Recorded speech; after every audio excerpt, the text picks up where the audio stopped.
Saúdo às irmãs e aos irmãos com a graça e a paz do nosso Senhor Jesus. Nós vamos dar início à nossa escola dominical com uma oração. Senhor Deus, obrigado por mais esse momento onde podemos aprender da Tua Palavra através de lições. E assim, onde quer que sejamos, pedimos que esteja iluminando nossas mentes através da ação do Teu Santo Espírito. E assim te agradecemos, no nome do Teu Filho Jesus. Amém.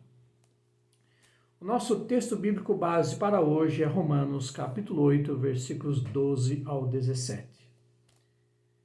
De maneira que, irmãos, somos devedores não à carne para viver segundo a carne, porque se viverdes segundo a carne, morrereis, mas se pelo Espírito mortificardes as obras do corpo, vivereis. Porque todos os que são guiados pelo Espírito de Deus, esses são filhos de Deus. Porque não recebestes o espírito de escravidão, para outra vez estardes em temor, mas recebestes o Espírito de adoção de filhos, pelo qual clamamos, Abba, Pai. O mesmo Espírito testifica com o nosso Espírito que somos filhos de Deus. E se nós somos filhos, somos logo herdeiros também, herdeiros de Deus e co-herdeiros de Cristo, se é certo que com Ele padecemos, para que também com Ele sejamos glorificados. O tema da lição de hoje é Abba, Pai. Retornando ao versículo 14, pois todos os que são guiados pelo Espírito de Deus são filhos de Deus. Deus é Pai, e num país de maioria cristã como o nosso, essa informação está mais do que divulgada. Inclusive, torna-se até um jargão quando estamos frente a situações de perigo.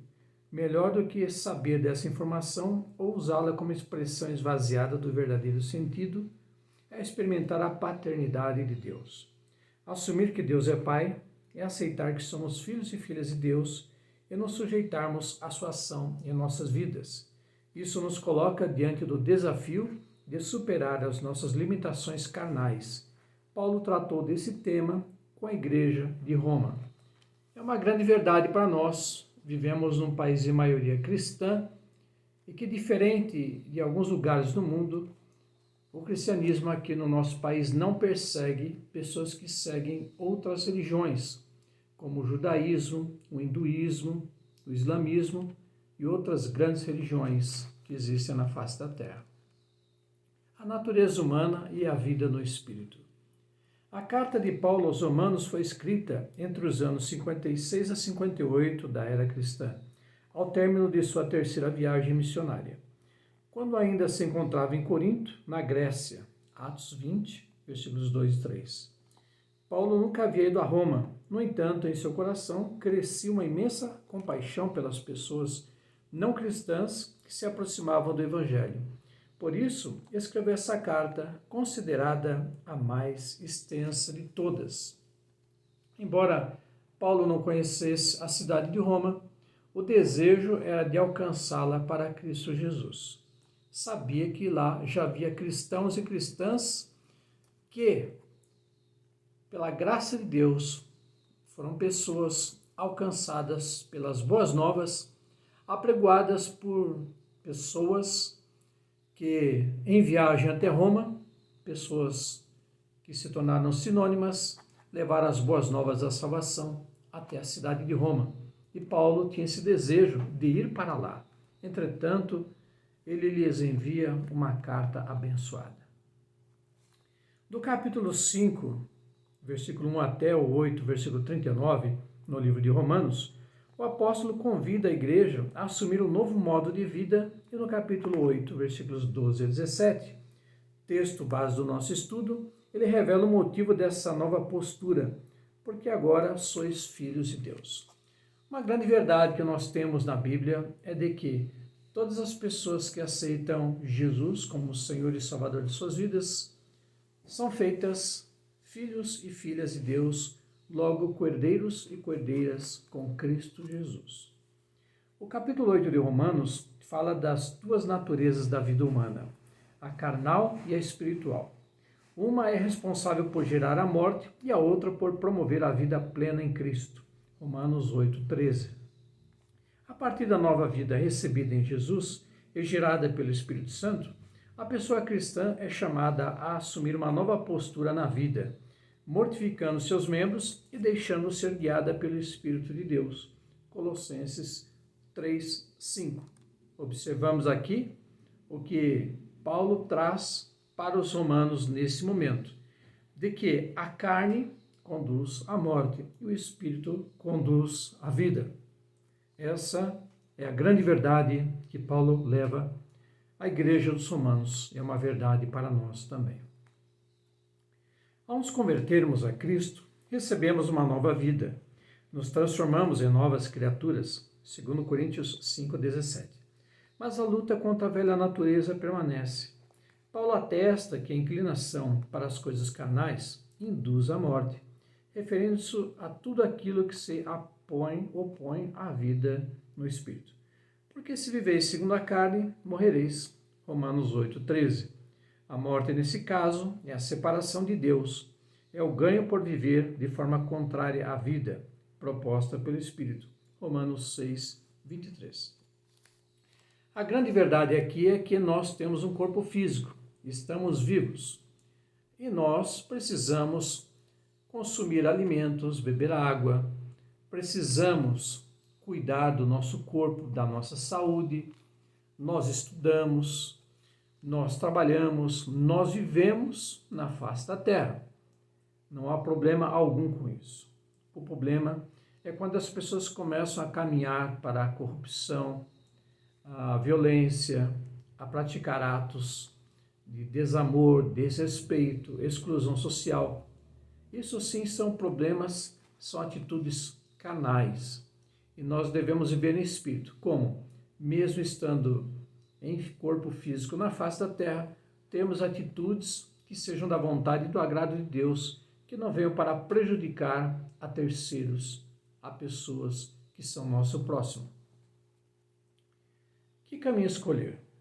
A paternidade de Deus está disponível para nossas vidas e preocupado com o crescimento saudável de seus filhos e filhas, ele nos aponta o caminho a ser seguido, mas garante a nós a possibilidade de escolha. Muitas vezes, os caminhos apresentados por nossos pais, mães ou quem exerce a função do cuidado nas nossas vidas não nos agradam. A sensação que temos é que o posicionamento dessas pessoas nos prejudica. Isso porque muitas vezes nossa visão é limitada e não queremos levar em conta a experiência delas. Isso também acontece na nossa relação com Deus. É uma grande verdade. Tem um ditado que diz assim, que não escuta conselho, escuta coitado. Devemos tomar um cuidado muito grande em referência ao que está diante de nós, a nossa vivência na face da terra. Há pessoas como nossos pais, mães e pessoas que têm mais idade, que já têm algum conhecimento e experiência e podem nos auxiliar, nos alertar, nos instruir, nos ensinar. E ir contra isso é se ferir praticamente, rejeitar o conhecimento, a maturidade e experiência de pessoas que sejam confiáveis. Devemos assim também tomar cuidado em relação à nossa vida espiritual. Deus, em seu Filho Jesus, nos traz as boas novas e devemos aprender, meditar, refletir e colocar em prática para nos beneficiar e beneficiar as pessoas que vivem conosco e à nossa volta, toda a sociedade e todo mundo, com as boas novas do Evangelho de Jesus. É preciso escolher como se quer viver, seguindo as paixões da carne, Gálatas 5:24, ou guiando-se pelo Espírito de Deus, Gálatas 5:16, Romanos 8:14. Nessa luta contra as coisas carnais, a pessoa cristã não luta sozinha. Aliás, Deus Pai envia o Espírito Santo que nos ajuda a superar os desejos carnais que prejudicam as nossas vidas, o nosso corpo. Escolher a vida no Espírito, isso nos torna filhos e filhas de Deus. Todos que são guiados pelo Espírito de Deus são filhos e filhas de Deus. Romanos 8:14. Deus nos dá o caminho, Deus nos coloca a escolha. Deus nos deu a liberdade para escolher o que nós queremos. Se viver uma vida carnal, em corrupção, afastados de Deus, ou uma vida espiritual na presença e com Deus em nossa vida, agindo em nós e através de nós, na qual podemos viver uma vida de interação com o nosso próximo e não prejudicá-lo, não usar de atitudes que venham trazer sofrimento e prejuízo à sociedade e ao mundo. A vida no Espírito. O Espírito de Deus testifica diretamente ao nosso espírito que somos filhos e filhas de Deus. Passamos a ter consciência do grande amor de Deus por nós e de que, através do sacrifício de Cristo, os nossos pecados foram cancelados e obtivemos a reconciliação com Deus. No nosso caso, pessoas cristãs, nós temos a certeza de que Deus enviou seu Filho Jesus para nos perdoar os nossos pecados. E lá na cruz do Calvário, nossos pecados foram perdoados. Assim, mesmo sabendo que, infelizmente, como seres humanos, somos pessoas falhas, imperfeitas e pecadoras, temos um advogado junto ao Pai, Jesus Cristo, para nos perdoar os nossos pecados. João Wesley, em seu sermão de número 10, o Testemunho do Espírito, discurso 1, pergunta: como o Espírito de Deus testifica com o nosso espírito que somos filhos de Deus, de modo a excluir toda dúvida e tornar evidente a realidade de nossa filiação? Essa é a questão. A resposta, em seguida. Surge em nós e permanece um profundo sentimento de amor a Deus que se expressa na alegria de fazer a sua vontade, de obedecer-lhe, de participar da sua missão, de estar em comunhão com Ele. Há em nós um sentimento de amor ao próximo que se expressa na misericórdia, paciência, tolerância, hospitalidade, cuidado no falar e assim por diante. Adquirimos um olhar transformador para a prática da justiça. Os filhos e filhas de Deus enxergam a injustiça, ao mesmo tempo em que a denunciam, fazendo de tudo para que se restabeleça a justiça. Nascemos de novo para Deus. O pecado e suas consequências não atraem. Sua escala de valores é centralizada em Deus e toda a sua vida é dirigida por Ele. Efésios 2, de 1 a 6. Aqui a resposta de João Wesley. Ser filho e filha de Deus é ter livre acesso à glória eterna. Tudo que pertence a Jesus também nos pertence. Assim como Cristo foi glorificado, com Ele também seremos. Romanos 8, 17, a parte B. Essa herança já começa no tempo presente. Participamos da vida de Cristo, já neste mundo, desde que o recebemos por Senhor e Salvador. Assim, primeiro nos tornamos filhos e filhas, depois herdeiros e herdeiras, como também sofredores e sofredoras. Romanos 8, 17. Sendo participantes da vida de Cristo, também participamos nessa vida do seu sofrimento. Porém, no futuro, tomaremos parte em sua glória. Ao aceitarmos Jesus como nosso Senhor e Salvador, somos feitos filhos e filhas de Deus. Entretanto, da mesma forma que Jesus viveu uma vida em carne e osso na face da terra, também vivemos. Ele passou por situações que também passamos por situações. Somos provados, testados, passamos por momentos difíceis na face da terra e cremos que no futuro por vir, na presença de Deus, poderemos gozar do amor e glória eterno ao lado de Jesus, nosso Senhor e Salvador. Tornamos-nos participantes da vida de Cristo, não por méritos próprios, mas por causa do amor de Deus, porque Ele nos amou primeiro, manifestou sua graça e nos recebeu por seus filhos e filhas. Nós alcançamos a salvação não por mérito, não comprando, não negociando com Deus, mas pelo amor e misericórdia de Deus, que Ele nos revelou em seu Filho Jesus. Assim somos feitos filhos e filhas de Deus, por amor de Deus, por obra de Deus, por misericórdia, por intervenção divina. João Wesley, mesmo sendo cristão, tinha dificuldades em compreender essa graça que alcança as pessoas pecadoras, independentemente de sua história de vida. Por muito tempo sofreu com a incerteza se era um filho de Deus, até que o testemunho do Espírito, no seu interior, lhe confirmou que ele havia sido perdoado de todos os seus pecados, justificado, e que agora era um filho de Deus. João Wesley, como qualquer ser humano, teve dúvidas, teve perguntas e questionou. Nós também não somos diferentes, somos pessoas questionadoras. Temos dúvidas, perguntamos e questionamos para termos uma resposta. João Wesley teve a sua resposta. Nós também temos e estamos tendo respostas divinas constantemente. Isso é maravilhoso. É a ação de Deus em nossas vidas. Por sermos filhos e filhas de Deus, temos a liberdade de achegar-se a Ele com intimidade, E é isso que ele deseja, ter uma relação de intimidade conosco. É pelo espírito de adoção e não de escravidão que podemos clamar Abba. Através de seu Filho Jesus, temos agora acesso a Deus. Esse momento de intimidade, quando nós oramos, quando nós meditamos na sua palavra, temos um momento de comunhão com o Pai, com Deus, através de seu Filho Jesus. Abba, papai, é uma palavra aramaica usada pelo povo judeu, mais precisamente pelos filhos e filhas, para se dirigirem a seus pais terrenos. Raramente a utilizavam para se dirigirem a Deus. Usada também por Jesus, revela aproximação, intimidade e carinho de um filho com seu pai, conforme Marcos 14:36. A mesma intimidade que Jesus tinha com seu pai, ele quer que tenhamos com ele. Isso é maravilhoso. Observamos aqui que as crianças, chamando no ato de carinho seus pais de Abba, Jesus nos mostra um exemplo ao chamar também ao Pai de Abba. E agora temos acesso também a Deus, através de Jesus, podemos clamar assim, Abba, Pai. Nessa abertura que Deus Pai nos oferece, podemos ressignificar experiências negativas que vivenciamos com a paternidade ou maternidade terrenas. A paternidade de Deus é a expressão máxima de sua graça e não pode ser medida por qualquer experiência, boa ou ruim, de paternidade ou maternidade.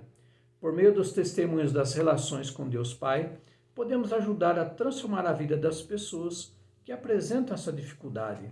Mas isso deve ser feito com amor, pois qualquer atitude diferente dessa pode remetê-la a um exercício autoritário e violento, que é a base da maioria dos conflitos dos pais e mães com seus filhos e filhas.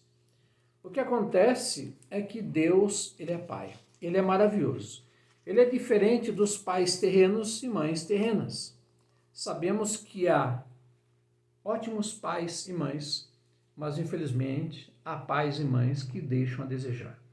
O mundo que nós conhecemos hoje e também no decorrer dos séculos demonstra isso, que houve excelentes pais e mães, mas também pais e mães tóxicos, prejudiciais, que trouxeram grandes problemas e graves para seus filhos e filhas e também para pessoas à sua volta. Assim, devemos tomar um cuidado muito grande antes de julgar a Deus. Deus não é culpado de nada. A opção que a humanidade teve no passado e tem tido tem gerado péssimas consequências, como a corrupção, desonestidade, desamor, preconceito, racismo, violência, exclusão social e tantas outras situações que trazem prejuízo e infelicidade para nações, famílias e vidas.